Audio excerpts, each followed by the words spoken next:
Welcome to our book chat featuring Alain Mabanckou, author of Dealing with the Dead, and Bofane author of Congo Inc., and our host, Nnamdi Ehirim. Please give them a special Ake Festival welcome.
Hello.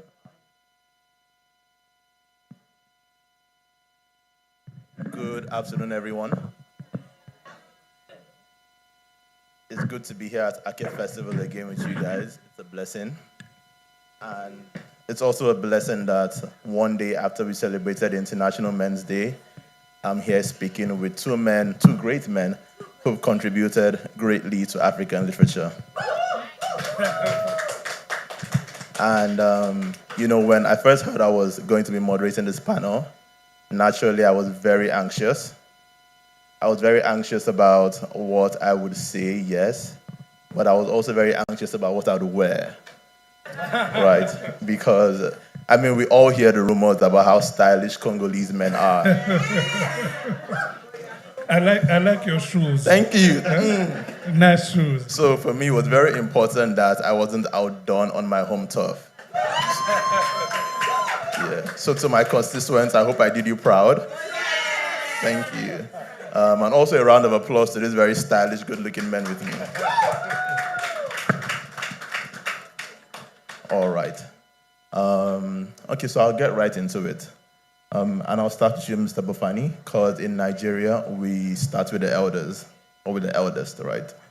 So for the sake of readers who are encountering your work for the first time, could you just give us an overview of your novel, Congo Inc., and could you tell us what truths you were trying to share about your country through this book?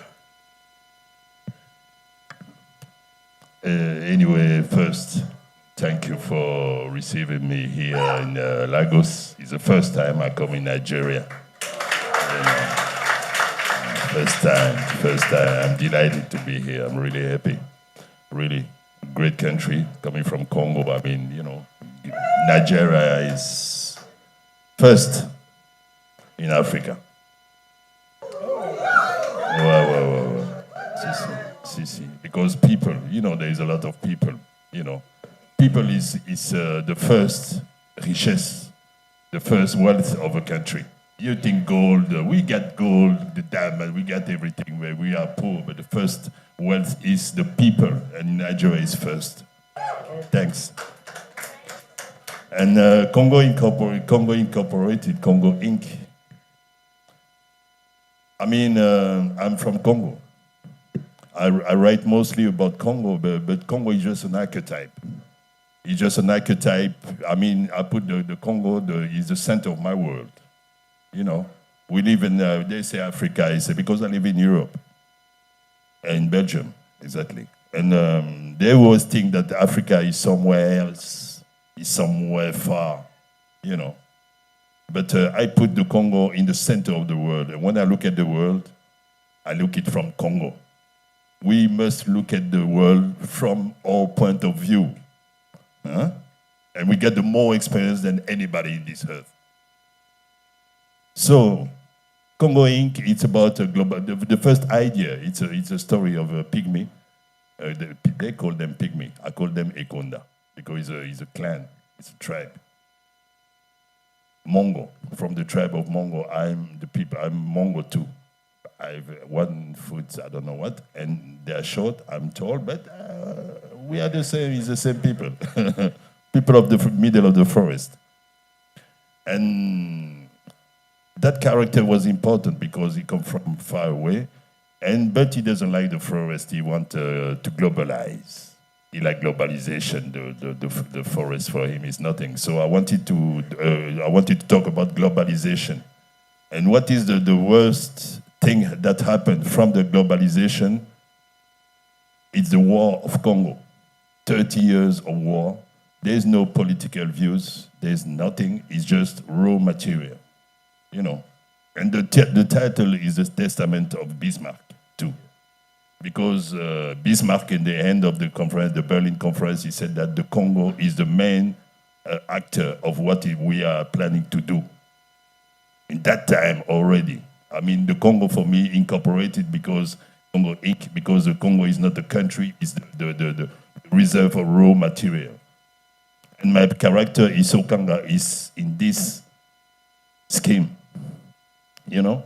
So he want to globalize. So we're going to, in the Congo Inc., but we're going to see the War of Congo. And the War of Congo, you have to forget that the red line of the War of Congo is what they do to our women. Rape and mutilation. They rape the woman, and then after raping, they mutilate them. 500,000 women had been raped and mutilated in Congo. Nobody talk about it. That's why I wrote this book. And that's globalization, what globalization do. So, of course, the War of Congo, the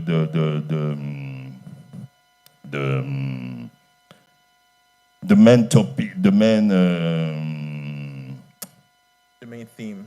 Of this war, that war is put the hands of on raw material. Shortly, yeah. Thank you very much. And you mentioned Isokanga, who is the center of the novel, right? And I think he's a very interesting character because he's a young man in the village. He starts in the village, and he's next in line to become chief of his village. But for him, that's not enough, right? He wants to go to Kinshasa and become like an actor in globalization and dominate.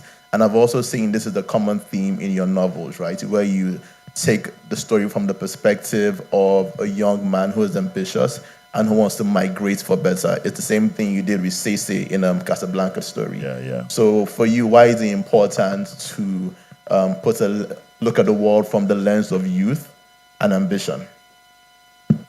I mean, because I started to read very late, you know. I started to read very late. I started to read Mathématiques Congolaises. I was 50 years old. I finished at 54. You know, today I'm 71. You know, but what made me write is not because I love literature.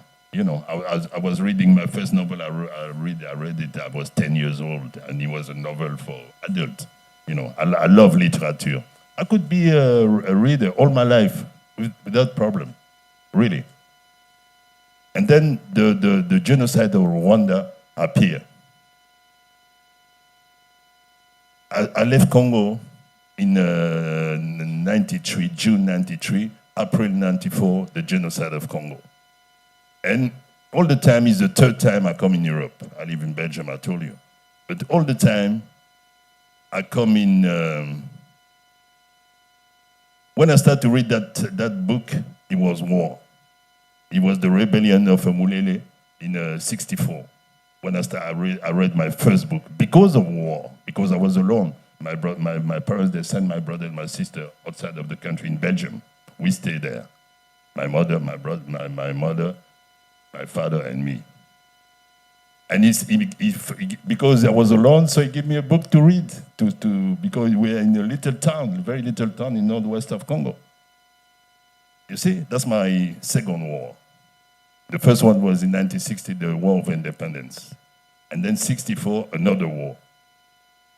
And then I come in Belgium in 91. I sent my children out of Congo because of shootings all over. In 93, there was another shooting in Kinshasa. I joined my children. See? That's the third time or the fourth time with my children I come in Europe.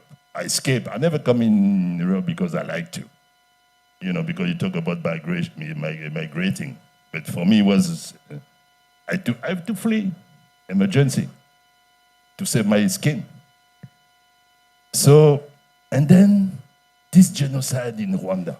Today we have war against war in Rwanda. We kill each other. We are here in Kivu. People are killing each other. People are shooting to each other. This moment, like in the night also. And then this genocide appeared, and I'm in Belgium now. I'm watching the thing on the television for 3 months. People are cutting the other people, I watch it on television, and there's people, specialists, to come in television to talk about it. Researchers. They call them Africanists in France. Africanists. I come from Africa. I say Africanists. What's that? Who's those people? They're specialists of Africa. And for 3 months, I saw all of them professors of that university, that net of peacemaking, and all those guys. But I didn't see no Rwandese who came to the television and talked to people. There's plenty of people in the universities in Belgium. You have Rwandese. No one came. They didn't invite no one. I said to myself, I'm going to write. I'm going to write in this space where I'm living. When they're going to talk about Africa, going to call me. It was very naive. It's stupid. I was thinking like a child. But I was thinking like a child. But it was faith in writing. And it was to be in literature. I don't have to talk to Congo I could make myself politician in Belgium, or to make myself a journalist. Nah, literature. From all the war I've lived, and the books I read, it was true literature. Only I could give what is in my heart. Only literature. There's nothing else. This book is about Congo and Haiti. That's my last one. There's shooting in Haiti. People are shooting each other in Haiti. This moment we are here. But the book, I couldn't go to make my research and all that. I couldn't go to Haiti because I could be kidnapped or something. That's the situation in Haiti. Coming from the airport to the hotel is problem. But this book get there. The book get there. I don't know how. But so, the friend told me, book are so powerful. Nothing is coming in Haiti except guns and ammunition. But the book came too. That's why we are here.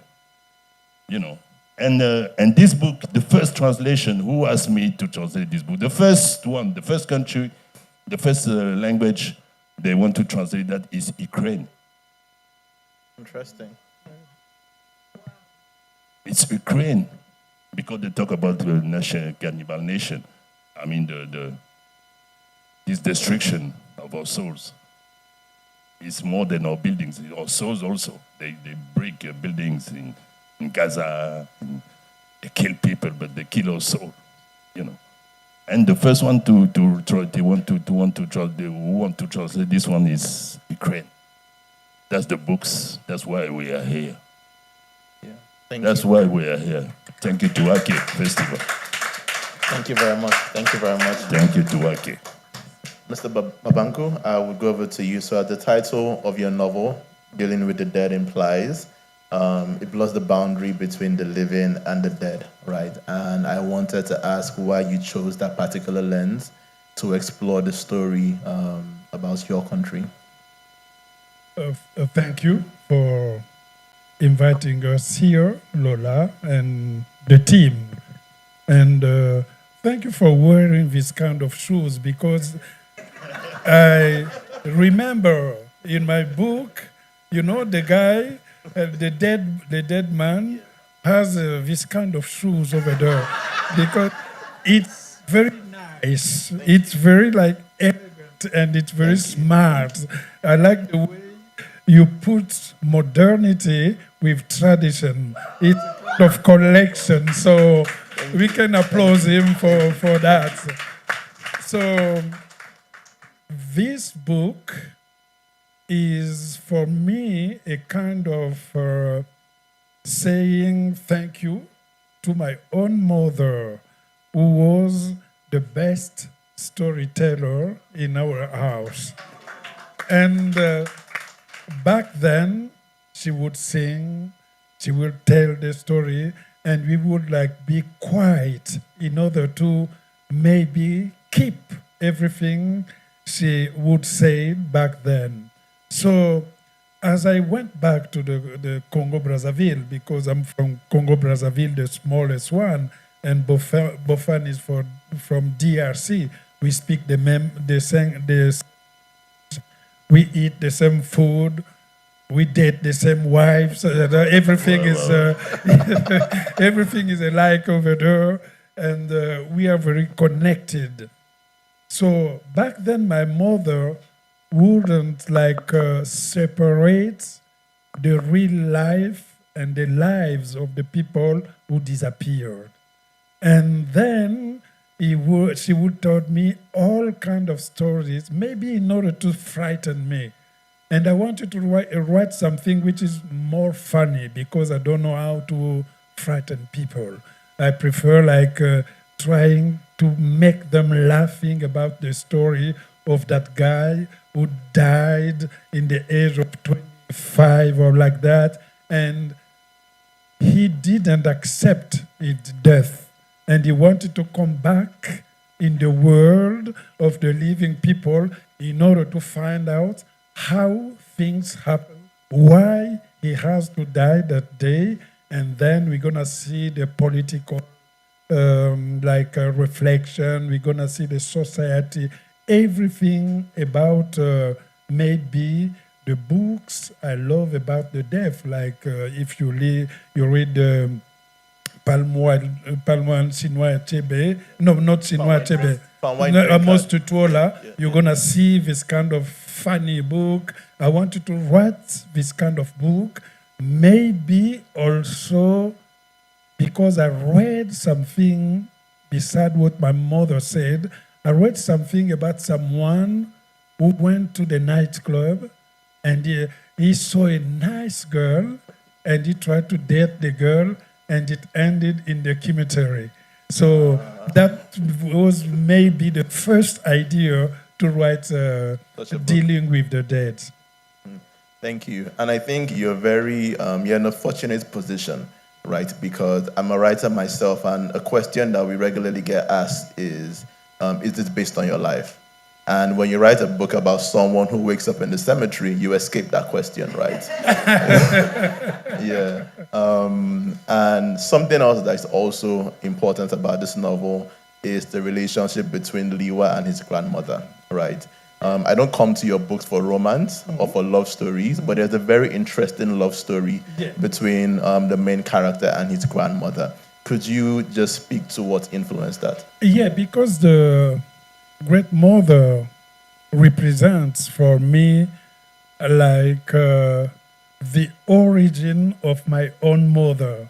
Once my mother disappeared, she was there like a kind of testimony. So each time, is it me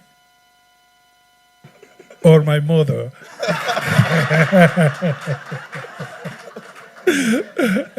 It's happened, you know.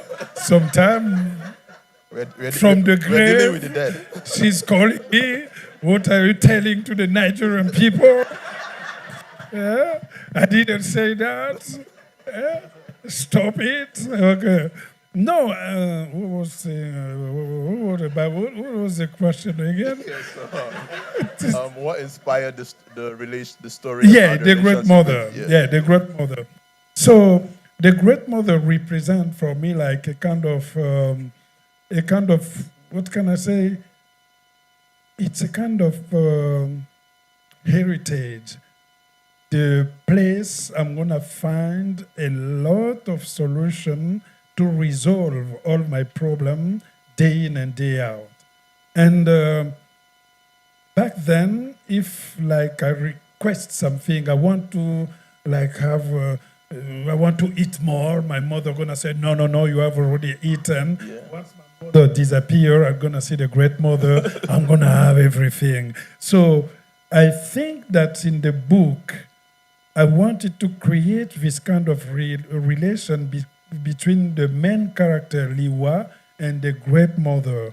That mother who took like the responsibility to educate that kid because mother disappeared. So here, maybe the way, I think I have the same microphone that Lola, you know, it's going and disappearing. So the Great Mother is like for us, Congolese people, the foundation of the society.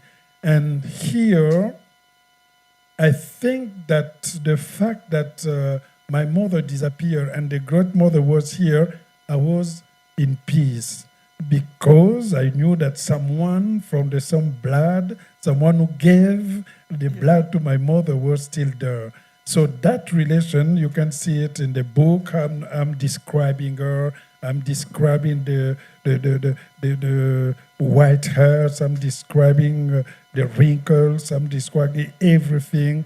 The way she's taking care of the body of Liwa, the way she's singing, the way she's trying to make everything like happen smoothly. It's a kind of dedication for all the great mothers in Africa. Thank you. And a round of applause to the mothers and grandmothers. Would you be kind enough at this point to give us a brief reading so we can have a taste of what you've cooked? So my reading is not as good as in French, but I'm going to do my best because I tell Bofane that we're going to get to the contest of the reading. Huh? So I'm going to read a page and a half. The title of the chapter is New Life. You tell yourself over and over till you come to believe it.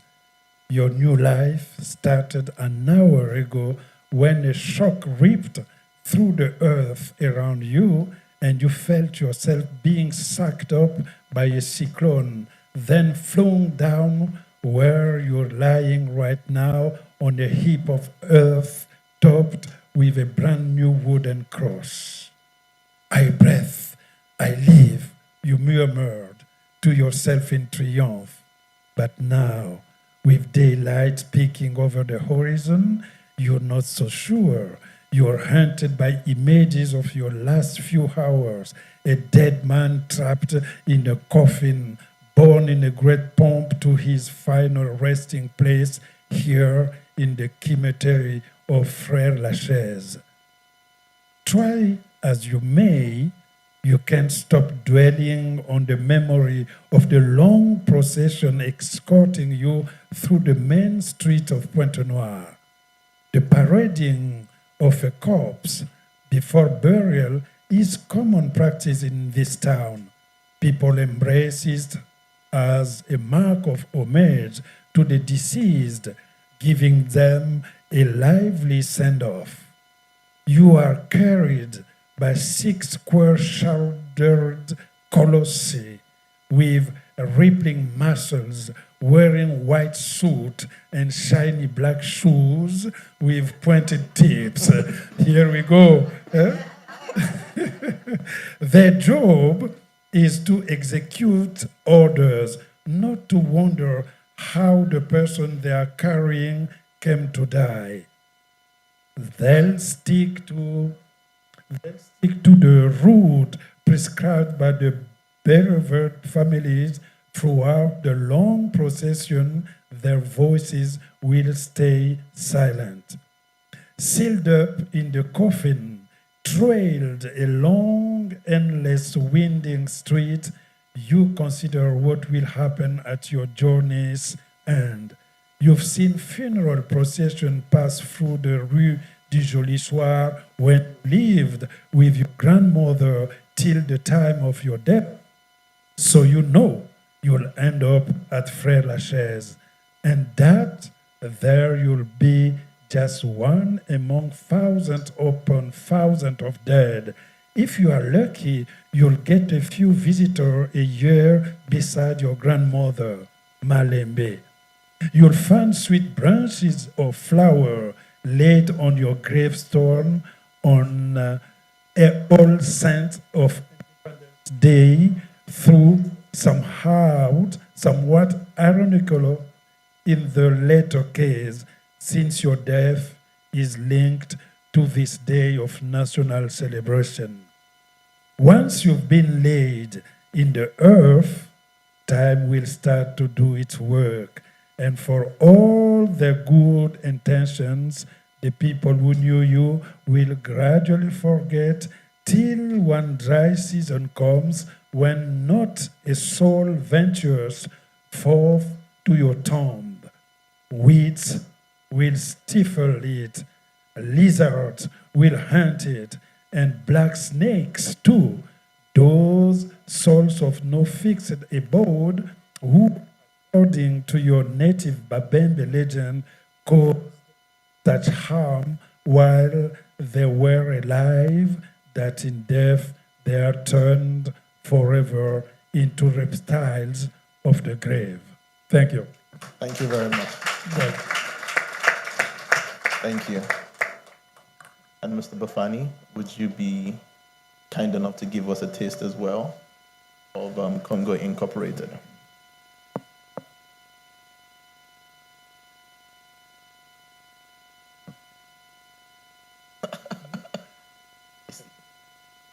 Someone said that Bofane looks like Fela. The the father.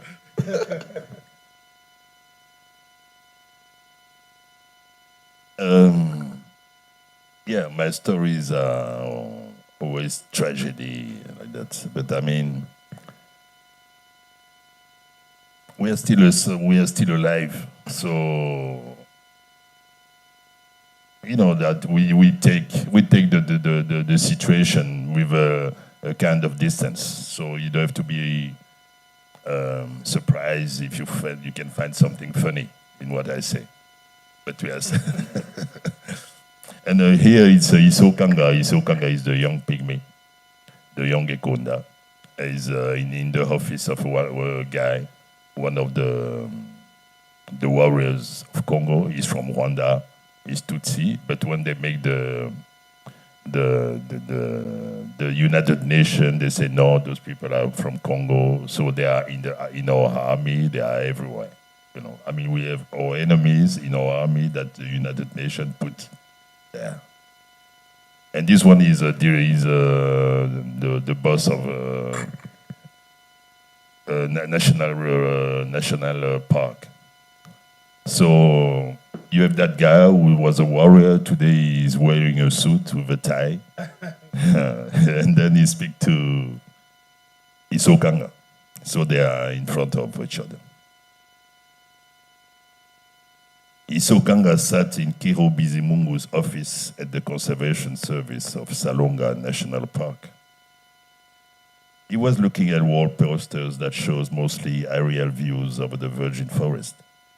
There was a map of the Central Basin and charts of growth and decline, levels of rainfall, zoning map, percentages, and right above Kiro Bizimungu's head, a head and shoulder portrait of the President of the Republic, looking self-assured, almost placid. Little one, may I call you that? My name is Isokanga, old one. I'm glad you came by. I don't get many visitors here. Like you, I'm new in Kinshasa. True, I'm becoming integrated, but I know very well that many regard me with suspicion, primarily because of the position I have. Nevertheless, I really deserve this post. I fought for it. Many of my men have fallen, so I could occupy this seat. And you, what are you? Are you Mongo? Pio Ikonda, all one. They don't like us. They find us suspect. You because your customs are weird and you are small. Because we, the Mongo people, we are the only tribe in Congo that accept the polyandry. You know polygamy? Okay, but polyandry is for women. So people in Congo, they don't like us, that kind of, they say we are crazy, we are not normal. That's why you talk about it. Me, because I'm Mututsi. It seemed that at the age of colonization, you stole a boat without leaving any traces. Is that really true? You are really something. On TV, I saw how you led the rebellion at the Great Market, and I liked it.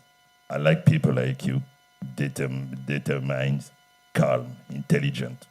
But what are you looking to do in Kinshasa? Globalized, all one. Globalized. Yes. Be in the mainstream, get involved in the high technology, communicate with the world, be in trading, stuff like that. And what about the forest? That old one is so square. I was there not long ago, but I left as fast as I could. They really should stop that retrograde romanticizing, which consists of having people believe the forest should be extended. Can you imagine? Where would they put the highways, superstores, parking lots, production centers? At the top of the trees? One has to be realistic and go with the time. Bizimungu contemplated the surfaces blotted with green on the posters and told himself he had done well to invite this young pygmy to come and see him. They were thinking completely alike. Little one, you are perfectly right. You see, they gave me this office to protect all that, he said, pointing at the posters. They refer to that as lungs. How can you breathe in such an environment? There are too many trees. They smother everything. Just think that underneath all that, there are priceless riches. And I'm the boss of all of it all. But what good does it do to me? And because of all the green you see there, we can touch anything. What kind of riches, old one? What kind? Oil, little one, and lots of it. Diamond, gold, and other very, very valuable things. If I could put my hand on some of the products, I'm familiar with it. I would erase all that in much less time than that damn desertification that's been talking about for decades and that we are still waiting for. It's not easy, old one. At home, there are elders like my uncle or mama who absolutely insist on preserving everything as it stands. Outside of their harmful propaganda for the preservation of the virgin forest, they use all kinds of technology. all kinds of techniques to maintain the canopy above their heads. Demagogue, old one. Megalomaniacs techniques. The former commander Cobra Zulu inquired.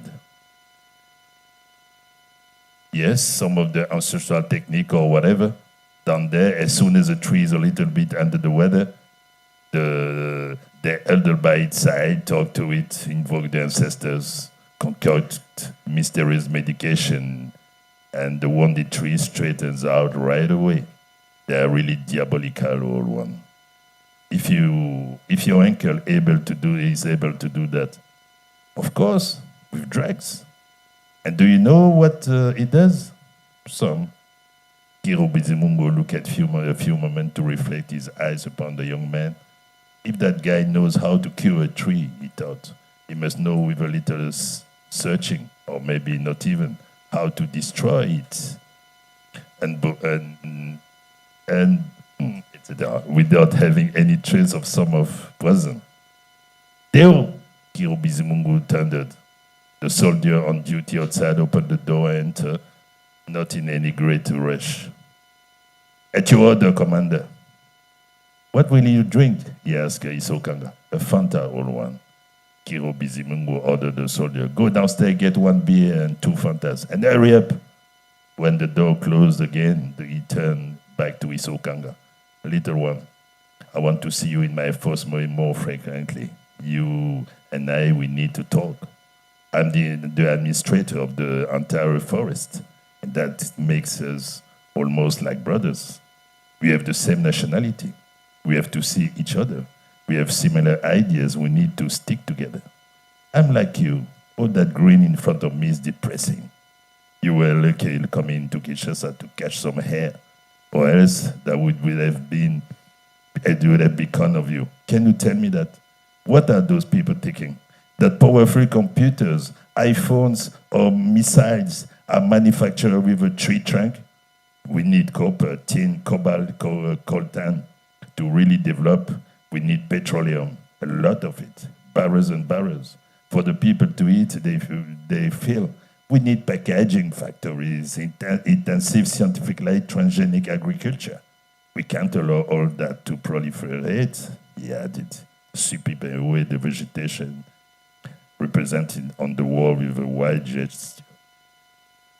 All one, those are wise words you are speaking.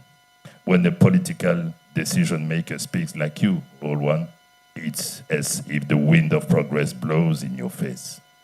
I'm going to get some information to help you. We should be able to do something.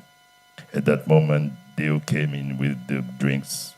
The soldier looked at the caps, took the caps off the bottles with his teeth, and put them on the desk.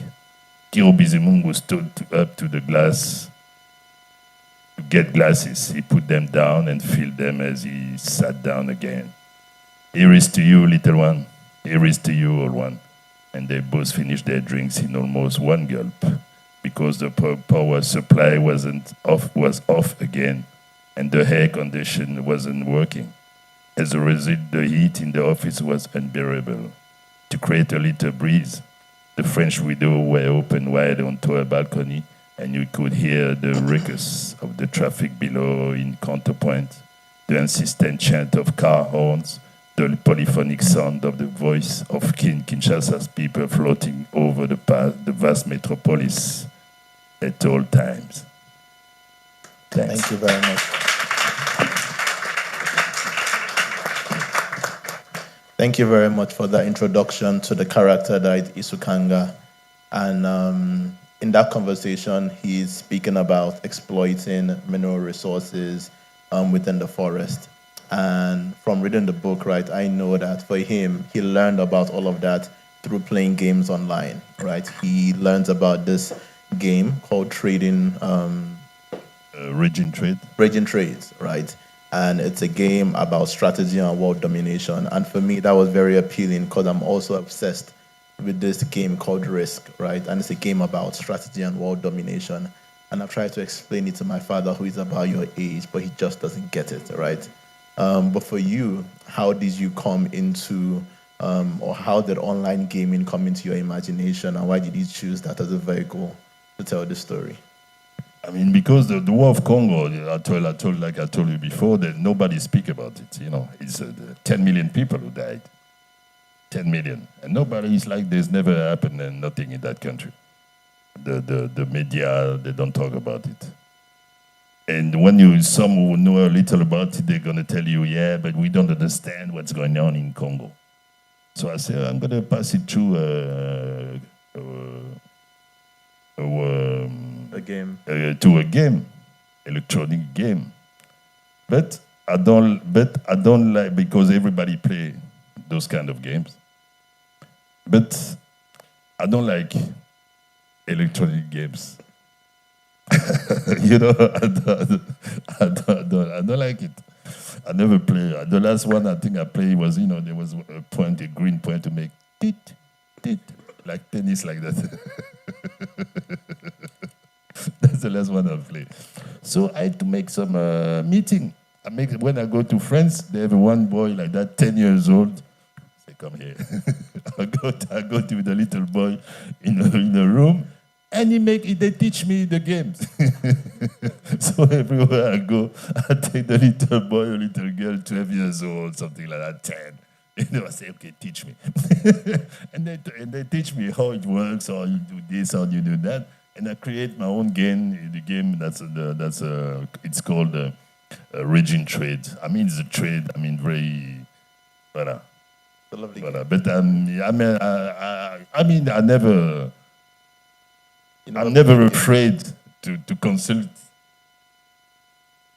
Because in Congo they say soki mwana moke abeta ambota bakolope babinaka. Oh, okay. A little boy can play the drum, and old people can dance.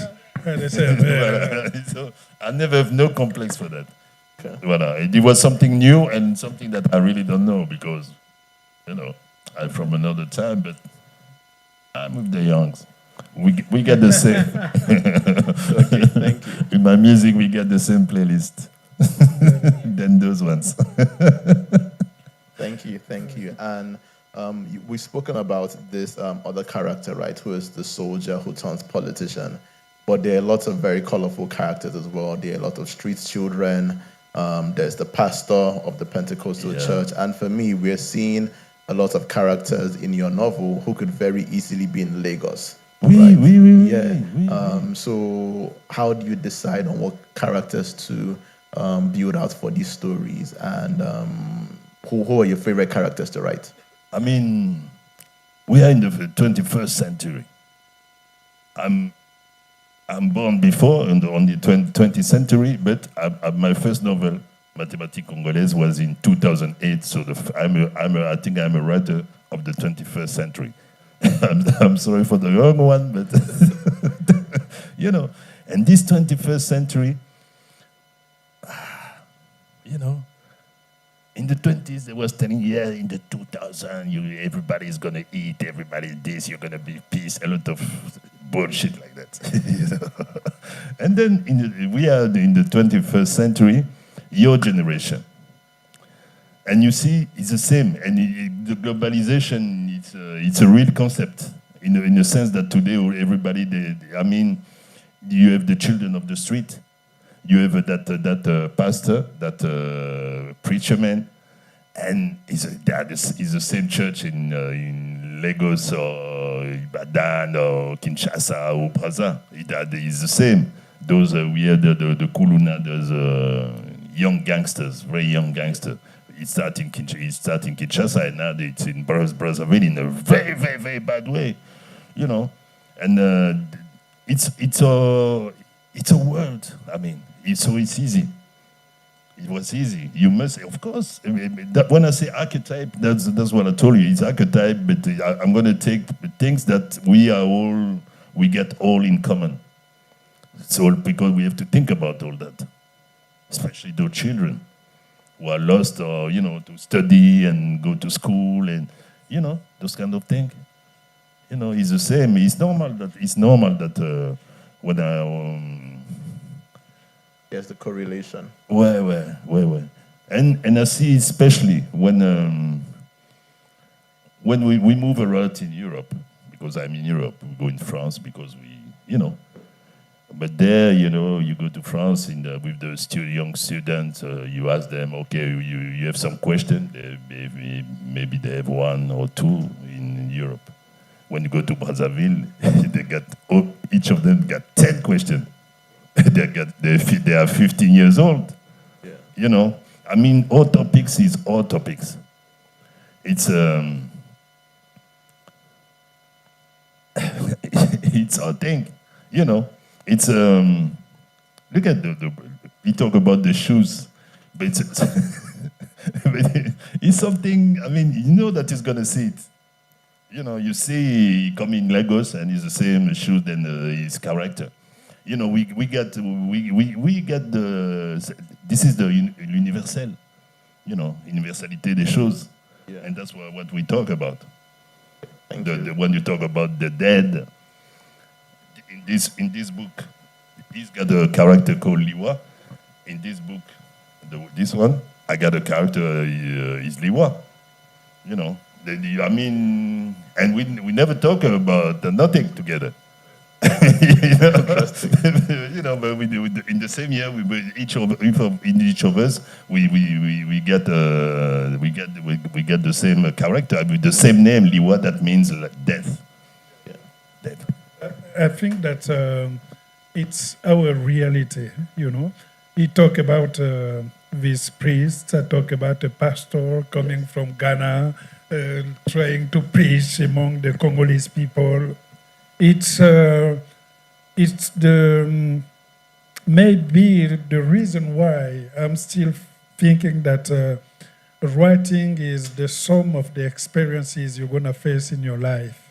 You're gonna take your background, like the caution, like this kind of forgotten house in which you're gonna find all the ingredients which gonna constitute the book you're gonna write. So each time we are writing like a book, we are trying to go back in this abandoned house to find, okay, yesterday I found that, tomorrow I'm gonna maybe find something else. But at the end of the day, writing a novel from Congo, Kinshasa, from Brazzaville, from Nigeria, it's sometimes just telling our common reality. That's why I like the Mexican writers, because it's close to me. The Colombian, Gabriel Garcia Marquez. Everybody knows that if I wrote Broken Glass, it was because of the Palm One drink card, because of this kind of humoristic way of writing the book. And we don't have to read each other in order to know that we're gonna maybe write the same thing. What's gonna separate us is the way we're gonna write it. Like the guitar. You have the guitar with 1, 2, 3, 4, comment on dit les cordes? Yeah. Chord, yes. But everybody is playing the guitar, but everybody has his own rhythm. Yes, but we have the guitar. The guitar is Congolese, rhythm to each other. Okay, thank you very much. And so I'd ask just one last question before we open up to the crowd for the Q&A. So we generally know your primary language of writing is French, and I think there's a bit of a language divide, right, where us in the English-speaking part of Africa would primarily read English-speaking writers. So I'd want to ask you, could you just introduce to us two sets of writers? So one, writers from Francophone Africa who've taught you and inspired your work, and also writers from Francophone Africa who are young and who you're very excited about their work and you think we should look into. I think that's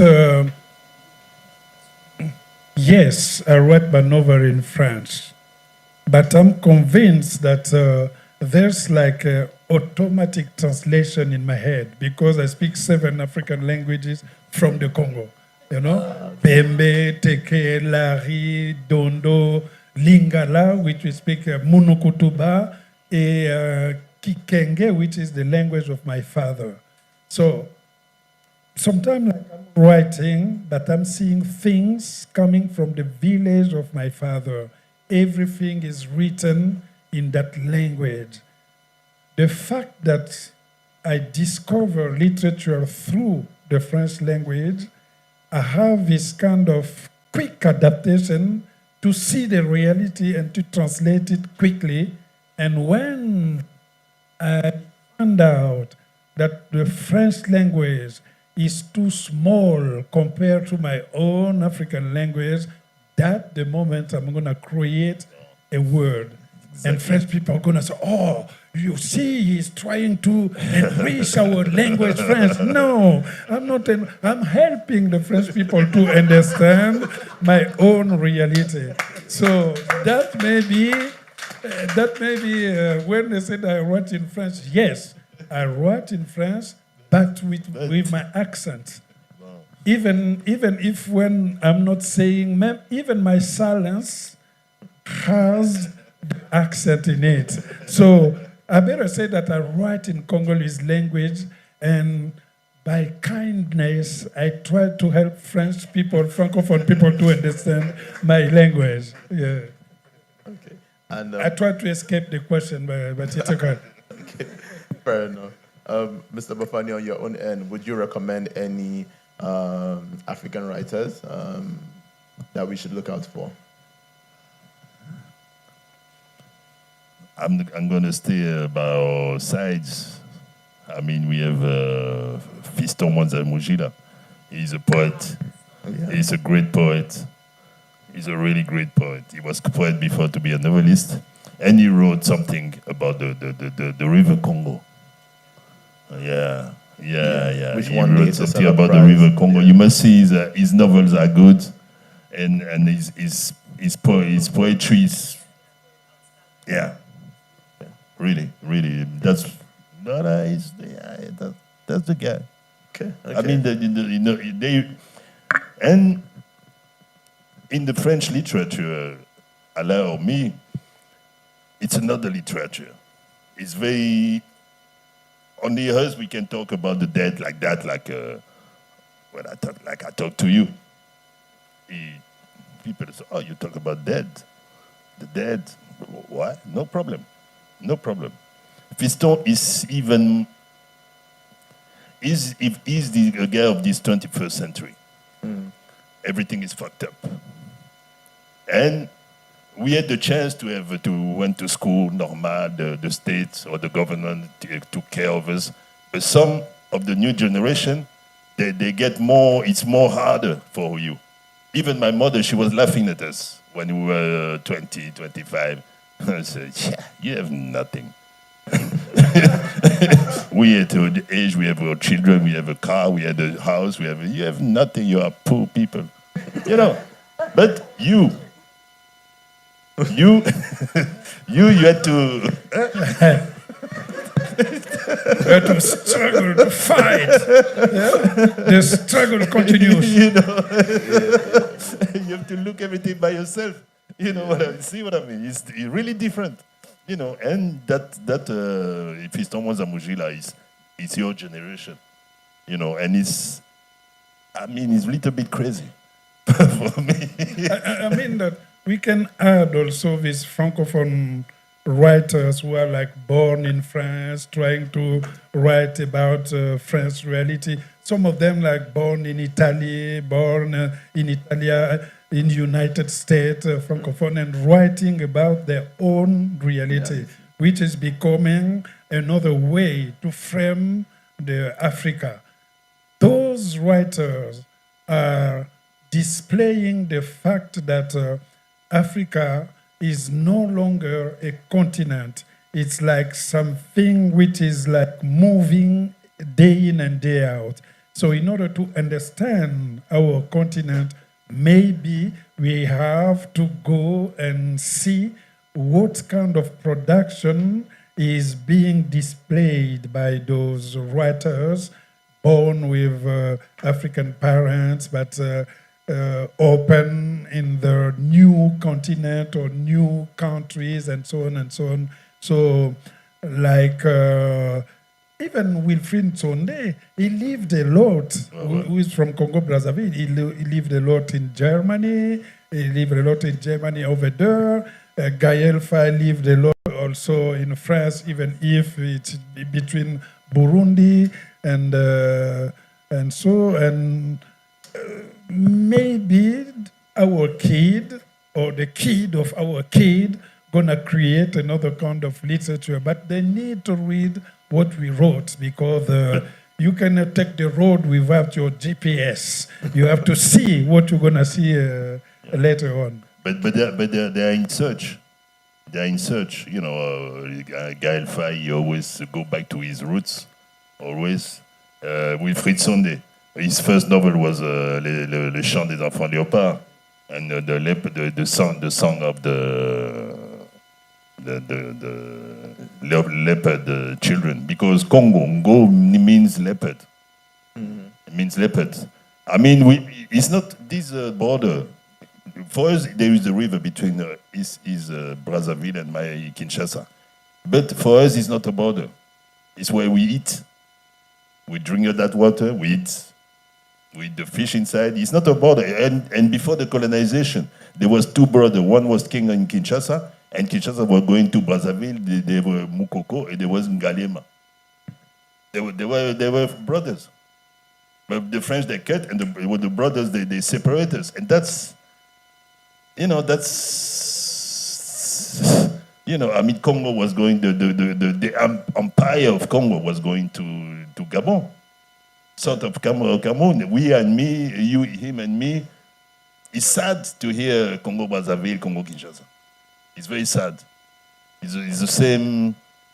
And this thing, you can see that by Wilfried Tsonde, because he was in search of we are the children of the leopard. I mean, the leopard for us is, a lion is nothing. Leopard, the king of the forest. And we are the same. We are exactly the same. We are the same people. We came from the same empire. You know, like the empire of Benin in that time in Nigeria. Now they call it, voilà, when you say Benin, you think it's a country, Benin. No. You know, so they are in search of, but they're still our children, huh? Because it's not because they're in Europe or something. Wilfried Tsonde doesn't speak Lingala. Just, he can understand it a little bit, but he doesn't speak it fluently. But voilà, but they are our children, and this is why this literature is important to discover. Thank you very much. And a round of applause for our guests. I'd like to open it up to the audience if anyone has. Okay, we have hands already.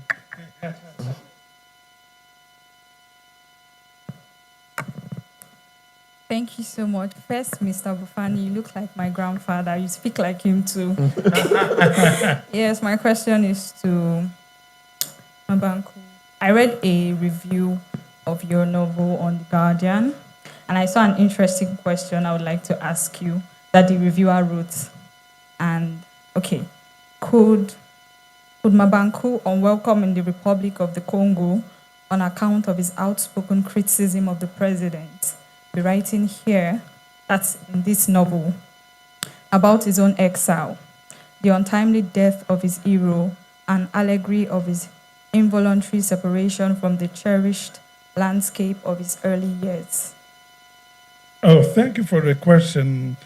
What is very interesting with the reviews, sometimes they are maybe more clever than the writer. Yeah, you know? Yeah. You know, sometimes I read it, oh no, if he's writing that because he suffered a lot, his parents disappeared when he was 10, and then he crossed the rivers like Jesus Christ, and he come back to the earth, and then he wrote Broken Glass. Okay. And then I read the review, I say, okay, I'm going to keep it just in case if I have a TV show somewhere, I'm going to say, yes, you know, across the river. I suspect, You're right to take this example. Thank you for taking it. what is right in that review is the exile, the fact that writing, dealing with the dead, I wrote a political satire, but people gonna just see maybe the dead guy who's coming back, and then, but what happened inside? You see the politician like doing this kind of rape, going with minors, trying to kill the albinos, like on everything is inside, politically said, but the chance I have in the Congo, maybe the politicians don't read the books. So I can say everything inside, they're gonna find out maybe in 20 years when I'm not anymore here. So yes, I agree with this review. Hopefully they gave me 5 stars.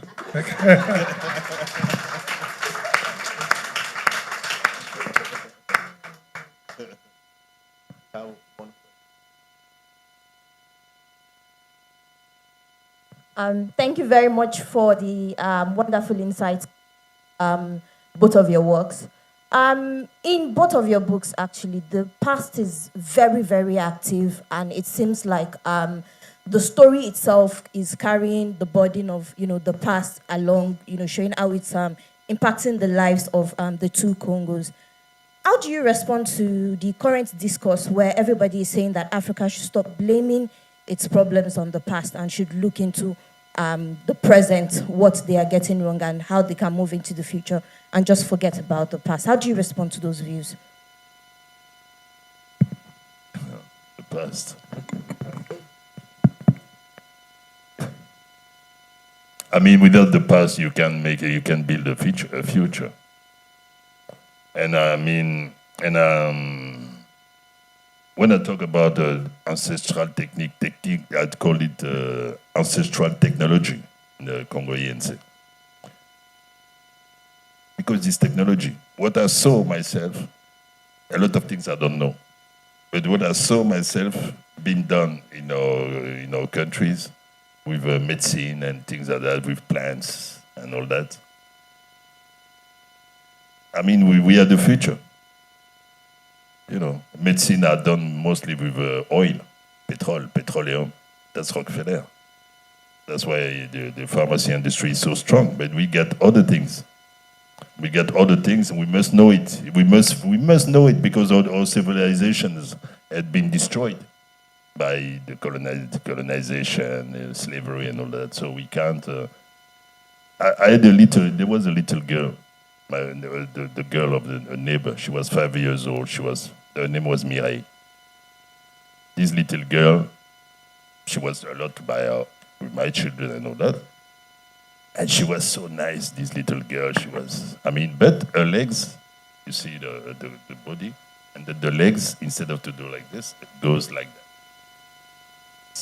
This kind of curve, 2 legs like that. So she was walking like this. She was crippled, as you say. I see this girl every day, and then I have my cousin who died last year. He make tradition medicine, and I knew that he was working on bones. I asked him. I say, oh, there's this little girl legs have this. This a little problem. Bring me the child. How much you need? I say, my children need a little radio, a double-deck cassette that time, So tell them to buy me just a double cassette. It was maybe $50. And I said to the parents, they come with the child. And they make to cure, there is a power in my tribe they call bonga. It's for to cure the trees.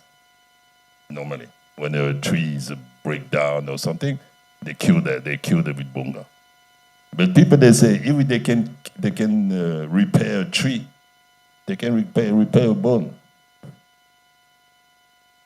We can think like that, not those get the technology of white men. I brought Mireille. We start in July. In April, her legs were straight, with 2 roots. two, not the roots, what's on the tree, the skin of the tree. Voilà. Two. He make the first one to make more, the bone is, yeah. And then the other one, you make massage,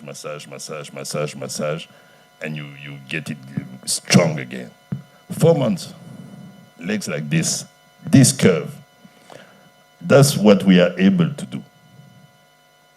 If we can do that, we can do more marvelous thing. You know, that's Africa. And we must go back to the past, because in the past we have the key for the future. Or anyway, no, we're going to follow things. And we're going to follow things, and follow things is what? The Greek civilization, the Roman one, or the American one, the West. So no, we must go to the past. We must. Thank you very much. We have 2 questions there as well. Okay, just one more question. Yeah. Thank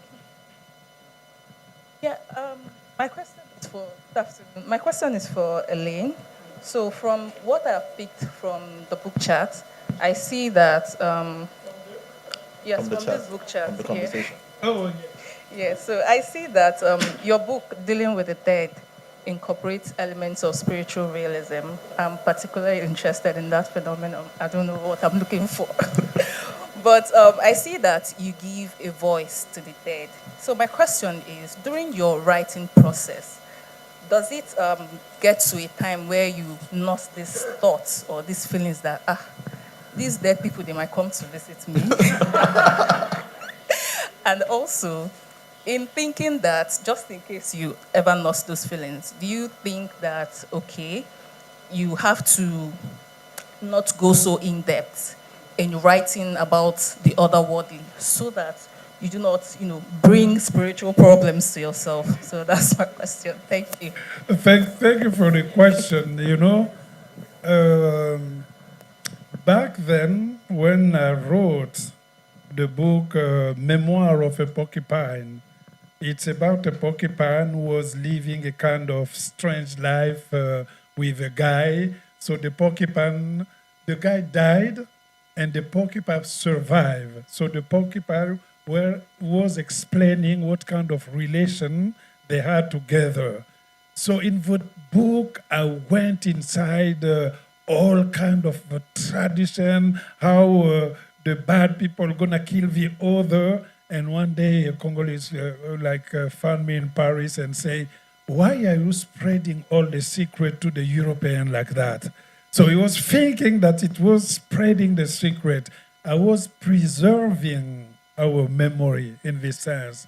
And if by writing Dealing with the Dead, I was frightened or scared, that meant that I was in the good path.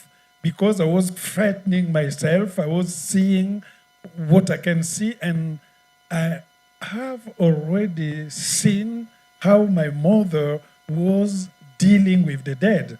When she took me to go, let's go to the funeral, we go on there, you can see the body over there, all the people are there, crying, my mother crying, telling me to cry as well, so I don't know the person, but I'm crying. I say to my mother, I cannot cry, I'm not inspired. Oh, just put the pepper in your eyes. So, and then you did it. The more you're gonna be like scared of what you're writing, then it does mean that you're writing something good.